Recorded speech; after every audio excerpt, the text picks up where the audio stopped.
know about you, but I love pasta, whether it's squirrely, flat, skinny, curled or pillowed. Fortunately for me, Mel and Dan love pasta too. So much so, they've turned their passion into a homegrown market business.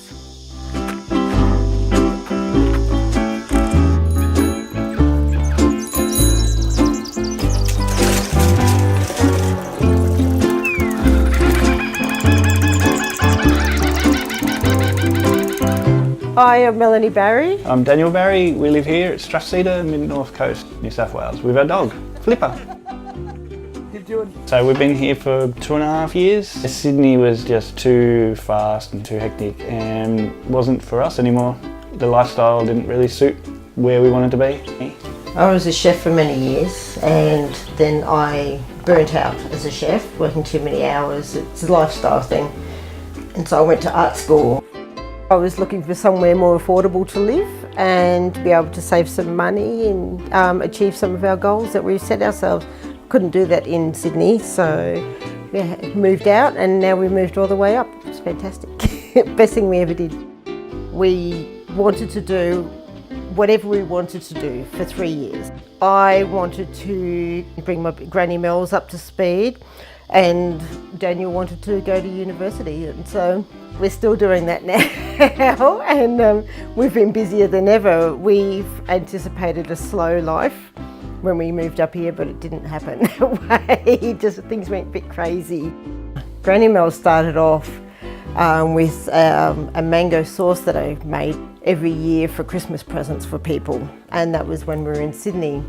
And soon our friends were asking if they could buy some for their friends, and so I started making more, and then I started having to put more chilli plants in the ground. You know, our veggie garden became bigger and the lawn became smaller. And so things started growing that way. You know, I had to buy produce in order to supply the demand for the sauce, and I didn't want to do that. I wanted to grow everything I needed. It is important for us to know what goes into our food, what goes onto our food, to be able to grow it and have it picked from the garden straight into a pot. It doesn't get anything fresher than that, and then we bottle it up.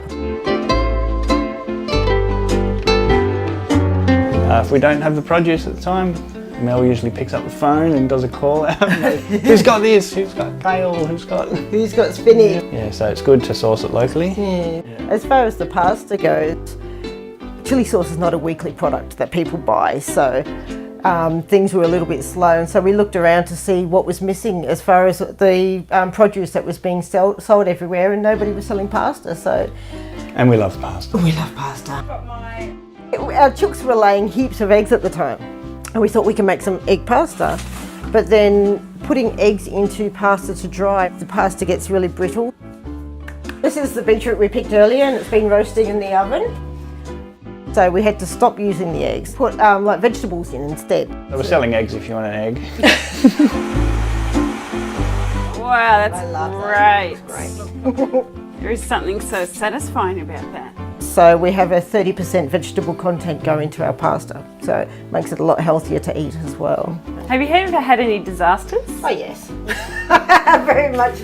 Lots of disasters. I make most of the recipes up myself. Some of them are old recipes, you know, that I'll find, but I'll always change them up to suit whatever I have on hand, or, you know, what I prefer to eat, really.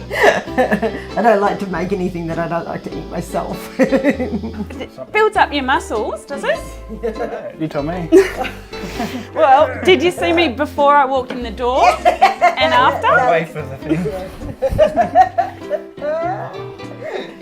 Dan's really good when he helps me roll the pasta. Purely physical. Purely physical. Dan keeps me sane. Dan will be the main driver while I sleep in the car. And he's my #1 sales guy at the markets. Mel's skills, she's a machine really. She doesn't stop, she just coordinates everything, and she's also an awesome cook. Oh yeah! We sell our pasta and sauces at farmers markets mostly. We do a fair few of those, probably 2 to 3 a week. We really like to do food festivals. Yeah, they're a different beast altogether, and we seem to go down really well there. We also have our produce in a few shops around town. People know where to find us all the time. So. I like the lifestyle, not having to work for someone else, Yeah. except for Mel. But you know, we are responsible for what comes in. That's yeah, right. we don't have to get up every day and watch somebody else make money off our labour, which is a nice thing. It is a nice thing. Wow, look at that! That's like a giant tongue. Yeah, I love being able to work in my pyjamas when I want to. I really love the hours that what we're doing, except for like the day before a market when we're up at 12 o'clock. Some days we do a 16-hour days, and we'll do that all week leading up to a big event. But then the next week we can lie around and watch telly and you know, and focus on like, mowing the lawn or... Oh, what's happened there? No. I failed! That's okay. Oh, I'm so sorry. Oops. You did all right. Dan has actually been studying architecture, so she designed me the perfect kitchen. It'd be really nice to get this racking into another space. I'm still not a cook. I've always liked to garden. I'm still learning how to do that properly. But yeah, it keeps me busy. I think every day we're learning new things. It's a hydroponic setup at the moment, but an organic one. So we're only using fish emulsion and sea salt, which is a seaweed fertiliser. It's in experimental phase at the moment. I'm back in the old country. I used to paint houses and do handyman stuff. This is like a great example of DIY innovation. Yes. Very innovative, but it's very DIY. We got this caravan in North Queensland, and the caravan was painted bright fluoro, frangipanis and butterflies. Yeah, so that had everything we owned in it at the time. First thing we did when we moved here was paint the caravan black and put a big skull and crossbones, which is Mel's logo on it. Inside the caravan now is everything we need to build a house. So we've got all the doors, windows, tiles, flooring, everything except for the walls. And so we'll just carry that around with us until we find the perfect land. We've been lucky so far that everything's grown organically, and we haven't actually planned to be in any position that we are in at the moment. So just keep the ball rolling. Yeah, we'll just take it easy and see how it goes. Bon appetit! A report on pasta reveals that Australians consume on average 4 kilos of pasta every year. While that's nothing compared to Italy's 26 kilos per capita, I suspect it's simply because most Australians haven't tasted what I just had.